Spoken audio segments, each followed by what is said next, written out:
Hi guys, doctor Nilesh Panchal this side और आज हम बात करने जा रहे हैं एमबीबीएस अब्रॉड टॉपिक पर। दोस्तों एमबीबीएस अब्रॉड, अब बात आती है कि नीट के बाद एडमिशन लेना है तो ऑप्शंस तो आपके पास काफी सारे हैं, जैसा मैंने पहले वीडियो में आपको बताया। लेकिन जब बात आती है कि नहीं एमबीबीएस ही करना है तो हमारे पास क्या क्या ऑप्शंस अवेलेबल हैं कि हम एमबीबीएस कर पाए।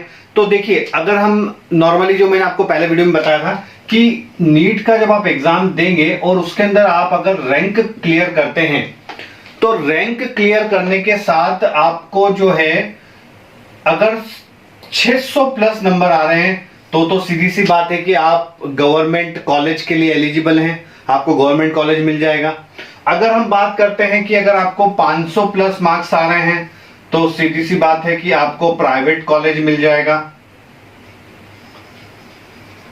और अगर 500 से कम नंबर आते हैं तो माइट भी आपको प्राइवेट जो डीम्ड कॉलेजेस हैं जिनकी फीस हाई है वो मिल सकते हैं, वो 300 to 500 मार्क्स की रेंज में।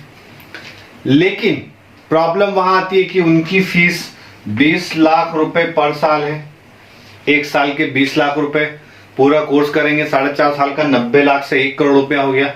अब इतनी फीस भरने के लिए हमारे पास पैसे नहीं है तो क्या ऑप्शंस हैं कि हमको एमबीबीएस करना है लेकिन बजट उतना नहीं है, गवर्नमेंट हम सिलेक्ट नहीं हो पाए, जो प्राइवेट कॉलेजेस हैं स्टेट के उनमें हम सिलेक्ट नहीं हो पाए और यहाँ पर सिलेक्ट तो हो गए हैं पर पैसा नहीं दे पा रहे।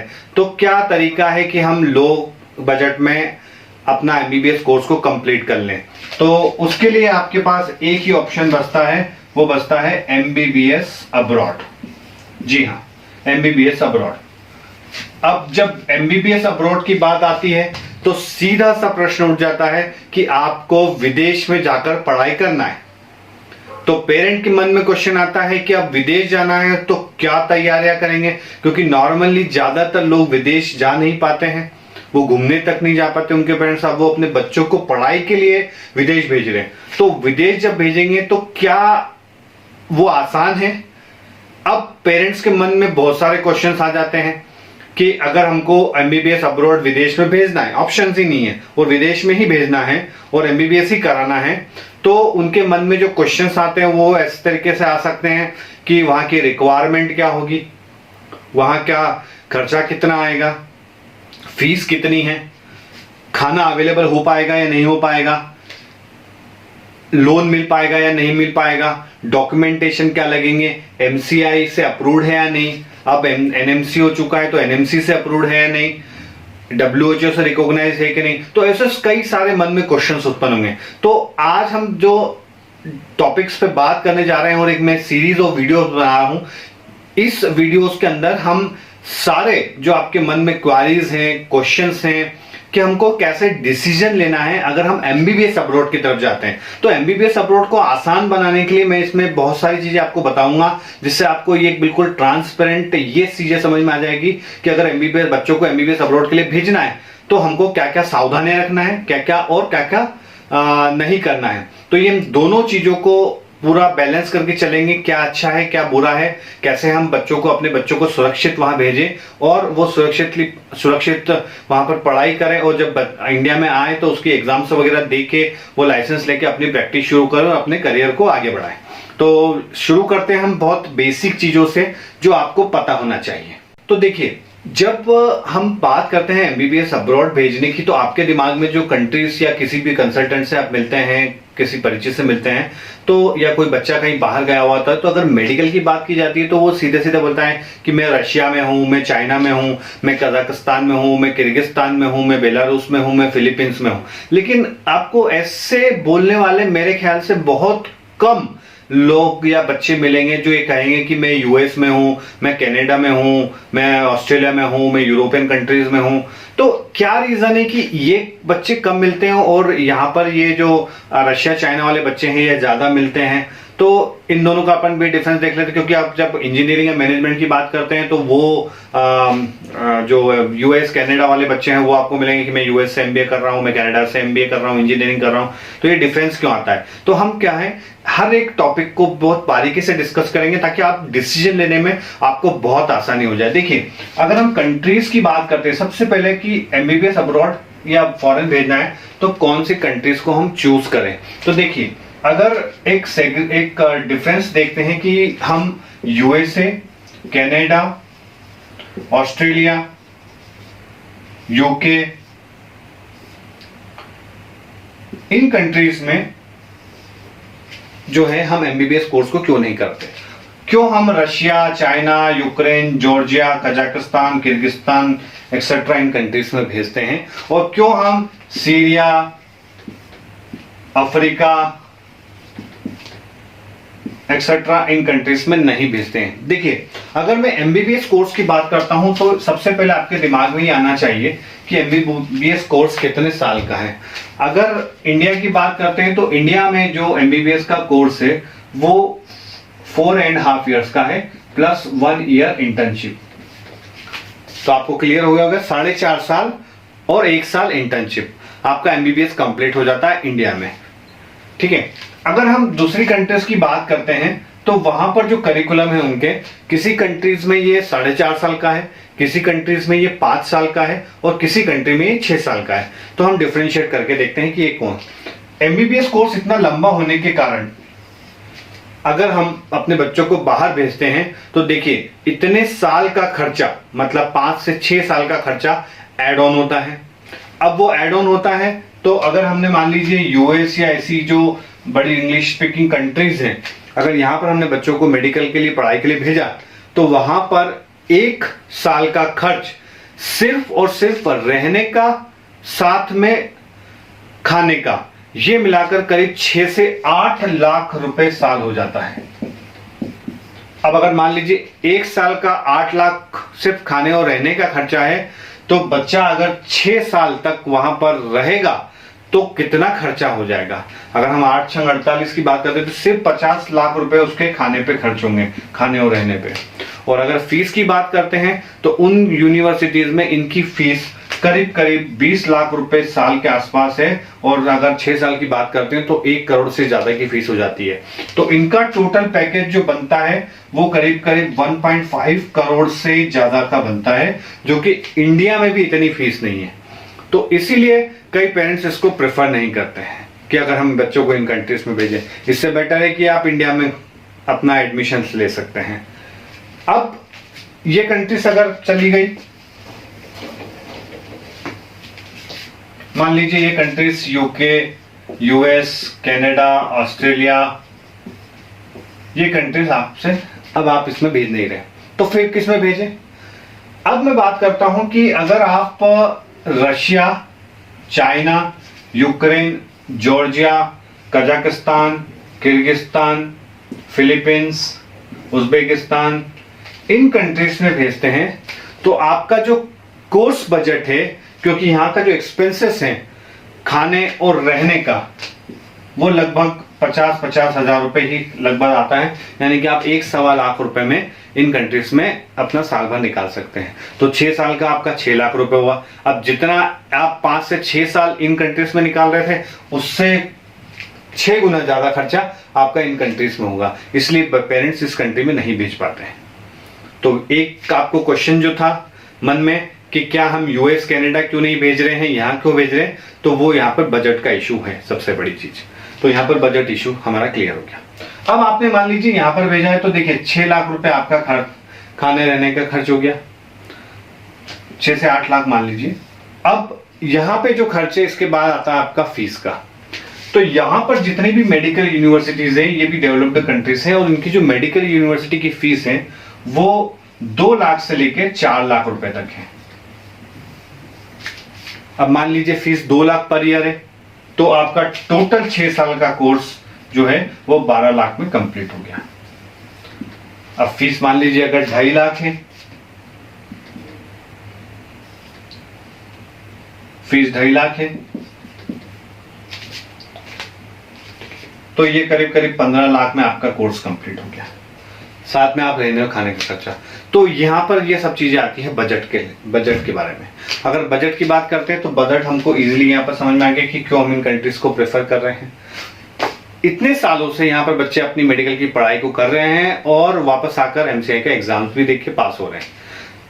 Now your point is completely clear कि अगर बजट हमको कम पैसों में एमबीबीएस कोर्स को करवाना है तो हमको इन कंट्रीज को प्रेफर करना होगा। तो अब क्वेश्चन आता है कि कौन सी कंट्री को प्रेफर करें, कौन सी यूनिवर्सिटी को प्रेफर करें। देखिए, कौन सी कंट्रीज और कौन सी यूनिवर्सिटीज, ये दोनों बड़ा मतलब आपके दिमाग को बिल्कुल हिला के रखेगा कि कौन सी कंट्री जाए। देखिए, कंट्री सभी अच्छी है, हमको ये चुनना है कि वहां पर जो गवर्नमेंट यूनिवर्सिटी है हम उसको पहले प्रायोरिटी दें, ना कि प्राइवेट यूनिवर्सिटी को। प्राइवेट यूनिवर्सिटी को आपने अगर प्रायोरिटी दी है तो वहां पर ये हो सकता है कि वो यूनिवर्सिटी कभी बंद हो गई तो आपको दिक्कत आ सकती है, या वो एनएमसी या डब्ल्यूएचओ की लिस्ट में है या नहीं, ये सब चीजों का मायने रखता है। लेकिन अगर आप गवर्नमेंट यूनिवर्सिटीज को चूज करते हैं तो वो 50 से 100 साल 150 साल पुरानी यूनिवर्सिटीज वहां पर प्रेजेंट है, और अगर इतनी अनुभवी यूनिवर्सिटीज हैं तो वहां के जो लेक्चरर्स हैं, जो प्रोफेसर्स हैं, जो डॉक्टर्स हैं, पढ़ाने वाले, प्रैक्टिस करवाने वाले, वो बहुत अच्छे हैं। तो आपकी जो प्रैक्टिस और क्लिनिकल रोटेशंस वगैरह वहां पर होते हैं, प्रैक्टिकल्स होते हैं, पढ़ाई होती है, वो काफी अच्छे से हो सकती है। तो हमको जो सबसे पहला प्रेफरेंस है कि हमको गवर्नमेंट यूनिवर्सिटीज को चूज करना रहेगा। अगर आप गवर्नमेंट यूनिवर्सिटी चूज करिए सबसे बढ़िया, इससे अच्छी बात और कोई नहीं हो सकती है। दूसरी चीज कि अगर हम कंट्री वाइज करते हैं तो हर कंट्री का अपना एक महत्व है, लेकिन अगर यूनिवर्सिटी की बात करते हैं तो जो गवर्नमेंट यूनिवर्सिटी होगी हम उसको चूज करेंगे। तो दैट्स ऑल क्लियर।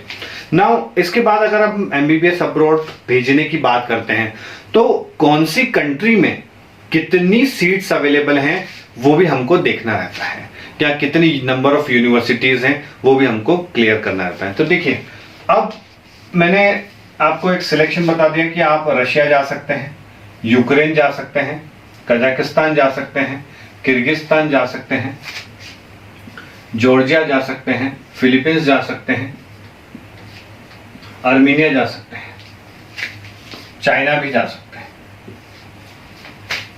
ठीक है, अब ये कंट्रीज में कितनी यूनिवर्सिटीज है। देखिए, जो एमसीआई का डेटाबेस है, जो एमसीआई ने अपनी वेबसाइट पर लिस्ट लगा के रखी थी कि इस कंट्री में हम इन यूनिवर्सिटीज को अप्रूव्ड किया हुआ है, उसको मान्यता दी रखी है। तो अगर इस यूनिवर्सिटी से बच्चा पढ़ाई करके आता है तो वो एमसीआई का एग्जाम्स दे पाएगा और जो लाइसेंस है अगर उसमें पास होता है तो उसको वो लाइसेंस मिल जाएगा। अब ये जो कंट्रीज है इनमें कितनी यूनिवर्सिटीज है, आपके दिमाग में ये चीज पूरी क्लियर होना चाहिए कि इन यूनिवर्सिटीज में कितने कितने नंबर्स की यूनिवर्सिटीज हैं, कितने नंबर्स हैं। तो अगर हम चाइना की बात करते हैं तो यहां पर टोटल ओवरऑल 45 यूनिवर्सिटीज अवेलेबल हैं। अगर चाइना की बात करते हैं तो चाइना में 45 यूनिवर्सिटीज अवेलेबल हैं। अगर हम रशिया की बात करते हैं टोटल 55 यूनिवर्सिटीज हैं, मतलब सबसे ज्यादा मेडिकल यूनिवर्सिटीज की बात करते हैं तो वो रशिया फेडरेशन में अवेलेबल है। अगर हम यूक्रेन की बात करते हैं 16 यूनिवर्सिटीज हैं। अगर हम कजाकिस्तान की बात करते हैं तो कजाकिस्तान में टोटल हमारे पास में 12 यूनिवर्सिटीज हैं, और किर्गिस्तान की बात करते हैं तो वहां पर हमारे पास 7 यूनिवर्सिटीज अवेलेबल हैं। और जॉर्जिया की बात करते हैं तो जॉर्जिया में भी करीब करीब 40 प्लस यूनिवर्सिटीज अवेलेबल हैं।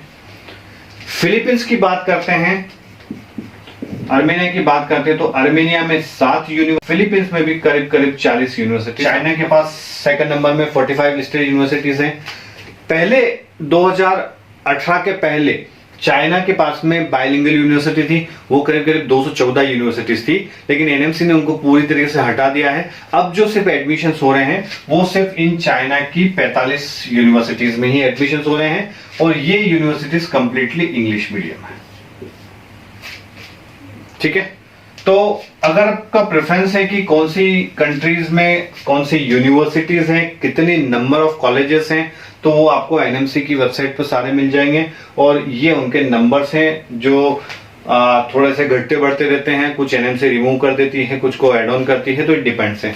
लेकिन अभी जो नया क्राइटेरिया एनएमसी ने डिसाइड किया है वो ये है कि जो भी यूनिवर्सिटी से आप वहां से करिकुलम करके आएंगे वो एनएमसी से रिकॉग्नाइज्ड होना चाहिए, अप्रूव्ड होना चाहिए, और सेकंड डब्ल्यूएचओ से रिकॉग्नाइज्ड होना चाहिए।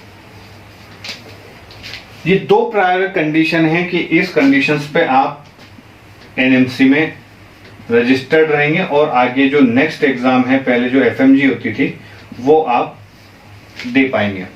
मैं इसके बारे में भी आपको पूरा टॉपिक बताऊंगा, नेक्स्ट एफएमजी और एमसीए स्क्रीनिंग टेस्ट में क्या डिफरेंसेस हैं, नेक्स्ट में क्या क्या चीज़ें आने वाली हैं और कैसे वो हमारे लिए बेनिफिशियल है, ये सारी चीज़ हमको क्लियर करेंगे। तो यहाँ पर आपको क्लियरिटी एक आ गई है कि कौन सी कंट्री में कितनी यूनिवर्सिटीज़ हैं, जिससे आपको ये भी डिसीजन लेने में आसानी हुई कि हम कौन सी कंट्री को पहला प्रेफरेंस है। ज़्यादातर लोग जो स्टूडेंट्स हैं वो रशिया, चाइना, यूक्रेन, कजाकिस्तान, इन सब कंट्रीज को प्रेफर करते हैं।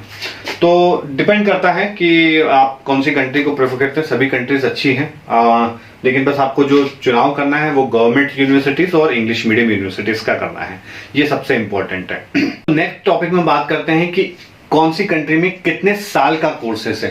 तो हम अगर बात करते हैं रशिया, यूक्रेन, जॉर्जिया, किर्गिस्तान की कुछ यूनिवर्सिटीज, आर्मेनिया, बेलारूस,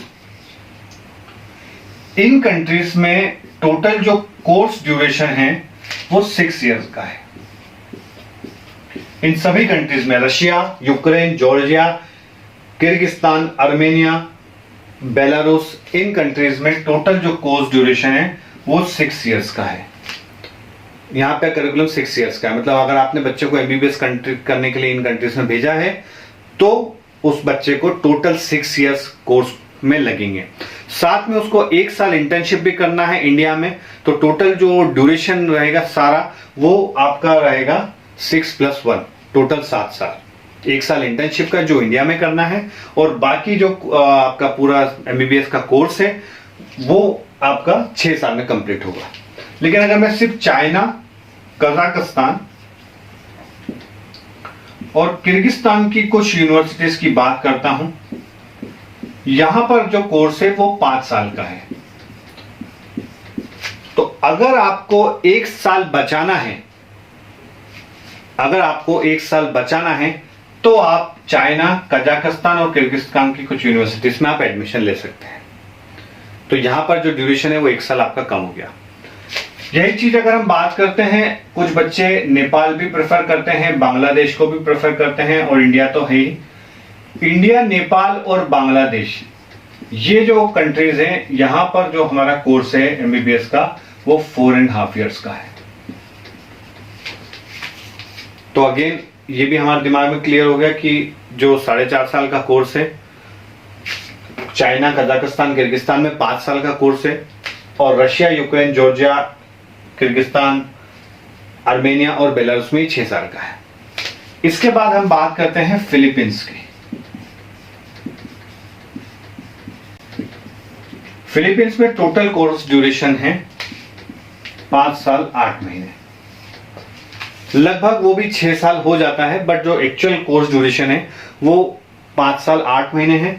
अगर हम इसके डिवीजन की बात करते हैं कि ये कैसे 5 साल 8 महीने हैं, तो यहां पर 1.8 इयर्स जो होता है वो बीएस कोर्स होता है, bachelor of science, plus 4 years यहां पे एमडी कोर्स होता है। तो फिलीपींस का क्राइटेरिया थोड़ा अलग है।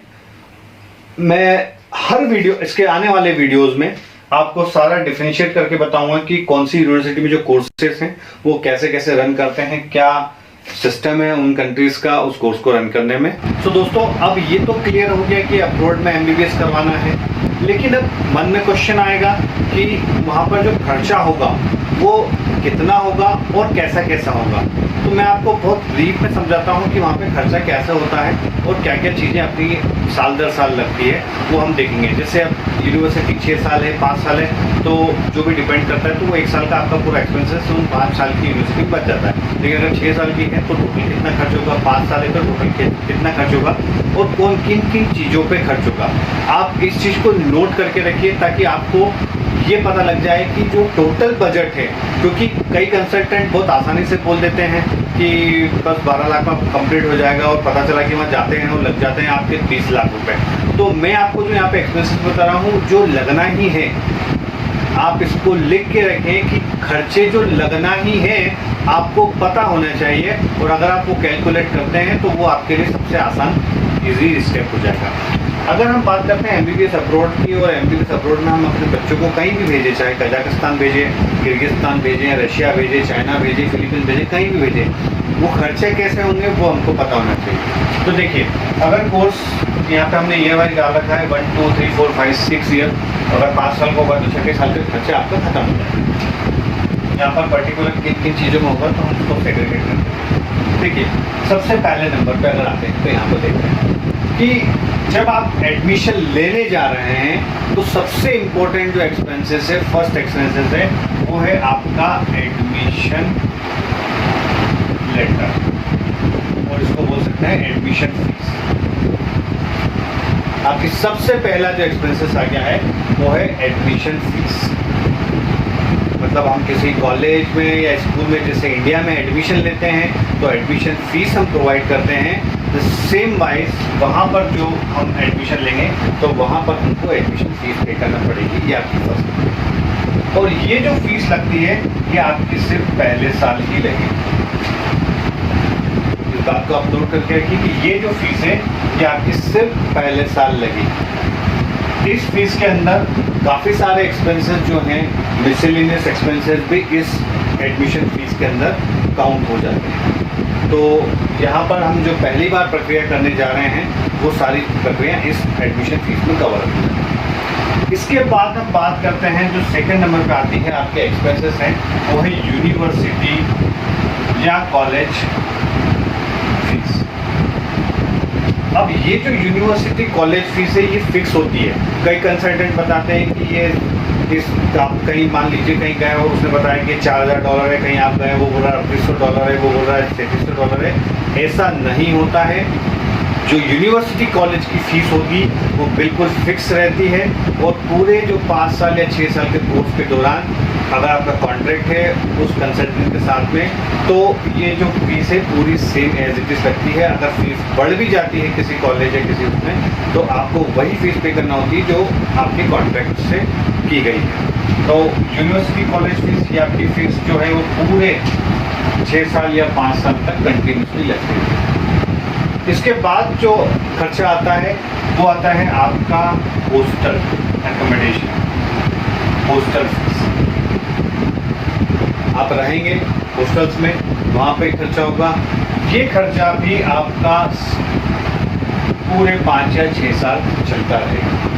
तो ये भी फिक्स एक्सपेंसेस है जो आपके कंटिन्यूसली पूरे 6 साल तक रहेंगे। इसके बाद आपका खर्चा आता है मेडिकल इंश्योरेंस। देखिए, बिना मेडिकल इंश्योरेंस के वहाँ पर आप रह नहीं पाएंगे, आपका वीज़ा भी एक्सटेंड नहीं होगा। तो मेडिकल इंश्योरेंस बहुत कंपलसरी है, और ये आपका हर साल अगले 5 से 6 सालों तक हर साल आपको कराना रहेगा। तो ये भी आपके कंटिन्यूस एक्सपेंसेस में शामिल है। इसके बाद हम बात करते हैं आपके वीज़ा एक्सटेंशन, या उसको हम रिन्यूअल शब्द में बोल सकते हैं। तो ये जो वीज़ा एक्सटेंशन का एक्सपेंसेस है ये भी आपको हर साल करना रहेगा, साल दर साल। अब यहाँ पर बात आती है कि क्या ये पूरे साल भर, कई कंट्रीज़ में थोड़ा सा चेंजेस है कि कई कंट्रीज़ पूरे साल भर का वीज़ा एक साथ दे देती है, तो वहाँ पर आपको जो है पूरे 6 साल का वीज़ा दे देती है, तो वहाँ पर आपको ये रिन्यू कराने की ज़रूरत नहीं है। लेकिन जिन कंट्रीज़ में ये साल दर साल के हर साल रिन्यूअल कराना रहेगा उसमें हमको ये कराना रहेगा। तो ये भी आपका फिक्स एक्सपेंसेस होगा। इसके बाद हम बात करते हैं आपके जो पार्ट है वो है फूड एक्सपेंसेस। आपने बच्चे को भेजा है तो बिल्कुल मान के चलें कि खाना तो खाना ही है, तो फूड एक्सपेंसेस कंपलसरी 6 साल तक लगना ही लगना है। जो फिक्स हैं, थोड़ा बहुत variables according to choice of food उसके अकॉर्डिंगली वेरिएबल कर सकते हैं। इसके बाद हम बात करते हैं कि ये जो खर्चे हैं, जैसे ये मैंने आपको बताया है कि एडमिशन फीस जो है ये फर्स्ट ईयर ही लग रही है, लेकिन ये खर्चे आपके पूरे 5 साल या 6 साल जो भी आपने सिलेक्ट किया है कंट्री उसके अकॉर्डिंग लगते हैं। अब इसके बाद फर्स्ट ईयर में लगता क्या है, देखिए अब जब हम किसी यूनिवर्सिटी में एडमिशन लेते हैं तो वो यूनिवर्सिटी वहाँ की गवर्नमेंट जो है वो आपको एक इनविटेशन लेटर प्रोवाइड करती है। तो एक जो आपका एक्सपेंसेस आएगा वो इनविटेशन लेटर। इसके बाद इनविटेशन लेटर हो गया, वो आपके पास आ गया, तो इंडिया में जो है हम उससे वीज़ा स्टाम्पिंग करवाते हैं। तो आपका जो एक और एक्सपेंसेस आ गया वो आ गया वीज़ा स्टाम्पिंग। इसके बाद हम बात करते हैं कि और क्या एक्सपेंसेस हो सकते हैं। तो आपका डॉक्यूमेंटेशन जो प्रोसेस होती है उसके लिए आपको लग सकता है डॉक्यूमेंट अपोस्टाइल, आपके डॉक्यूमेंट्स जो होते हैं ओरिजिनल उनको अपोस्टाइल कराना होता है, तो वो आपके कुछ एक्सपेंसेस हो सकते हैं। इसके बाद जो बात करते हैं लास्ट एंड फास्ट एक्सपेंसेस की, वो है आपका एयर टिकट। यहाँ से बच्चे को विदेश पढ़ने जाना है तो एयर टिकट कंपलसरी आपको लगेगा। तो इस कंडीशंस में अगर ये देखते हैं कि ये सिर्फ इनविटेशन को छोड़ दें, वीज़ा और डॉक्यूमेंटेशन को छोड़ दें, तो बाकी आपके सारे जो एक्सपेंसेस हैं वो साल दर साल लगने हैं। कितने लगेंगे मैं यूनिवर्सिटी वाइज उसको डिस्क्राइब करूँगा तो आपको इजीली समझ में आ जाएगा कि कौन से खर्चे क्या क्या हैं। अब यहाँ पर क्या होता है कि हम इन खर्चों को अगर कैलकुलेट करते हैं तो एक चीज़ का आपको विशेष ध्यान रखना है कि कॉन्ट्रैक्ट में आपकी जो फीस का डिस्क्रिप्शन है वो कौन सी करेंसी में, करेंसी बहुत मायने रखेगी, क्योंकि थोड़ी सी करेंसी चेंजेस से आपको उसने INR में बोला है बट वहाँ USD में फीस लग रही है, तो INR में और USD में काफ़ी अंतर हो जाता है।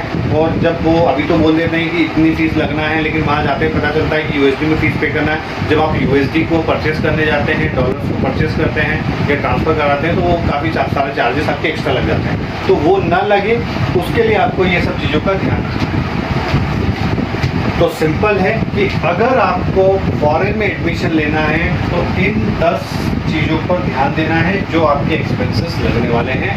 कौन से एक्सपेंसेस पहले साल लगेंगे, कौन से एक्सपेंसेस आपके कंटिन्यूसली 6 साल तक लगेंगे। जैसे एयर टिकट है तो हर साल बच्चा आएगा तो ये एक्सपेंसेस आप जोड़ के चलिए।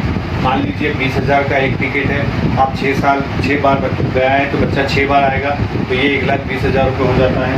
आप वीज़ा स्टाम्पिंग की बात करें तो ये फर्स्ट टाइम ही लगता है, तो आप टेंशन फ्री हो जाइए क्योंकि वीज़ा रिन्यू इसके बाद वहीं पर होगा जो हमने यहाँ पर चार्जेस जोड़ के रखे हुए हैं। अगर आप इन्विटेशन लेटर की बात करें तो इन्विटेशन लेटर एक बार आएगा, उसके बाद आपके कोई चार्जेस नहीं लगेंगे। तो इस तरीके से आप अपने आप को चार्जेस को डिफाइन कर सकते हैं। अब बात आती है कि ये जो फूड एक्सपेंसेस हैं और ये हॉस्टल एक्सपेंसेस हैं, तो देखिए ये दोनों तो कंपलसरी है। हॉस्टल आप जितना मिनिमम से मिनिमम लेंगे ज़्यादा से ज़्यादा अच्छा रहेगा। अगर अनकंफर्टेबल है तो आप थोड़ा सा उसको बढ़ा भी सकते हैं। यहाँ पर अगर आप फूड की बात करते हैं, फूड एज पर चॉइस रहता है। देखिए फूड का जो पैसा कई कंसल्टेंट फूड के नाम पे ले लेते हैं, मेरा ये मानना है कि फूड आप बिना जानकारी के आप फूड को पहले से एक्सेप्ट मत कीजिए।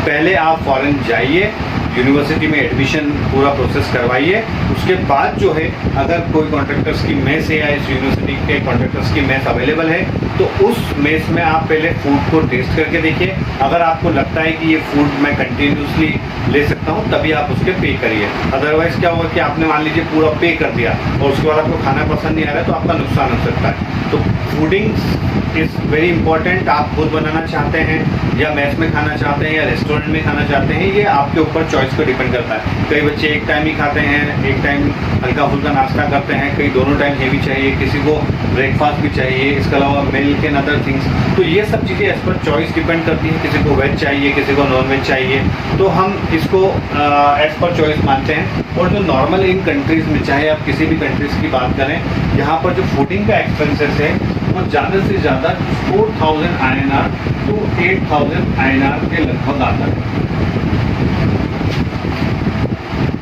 4,000 से 8,000 पर मंथ इंडियन करेंसीज में। वहाँ पे आपको खाना बनाने के लिए भी सामान मिल जाता है। लेकिन आप, हाँ, आपका एक इम्पोर्टेंट मैं अभी आगे डिस्कस करूँगा कि अगर हम जॉर्जिया और फिलीपींस की बात करते हैं तो यहाँ पर ये खर्चा थोड़ा सा बढ़ के 15,000 तक पर मंथ हो सकता है।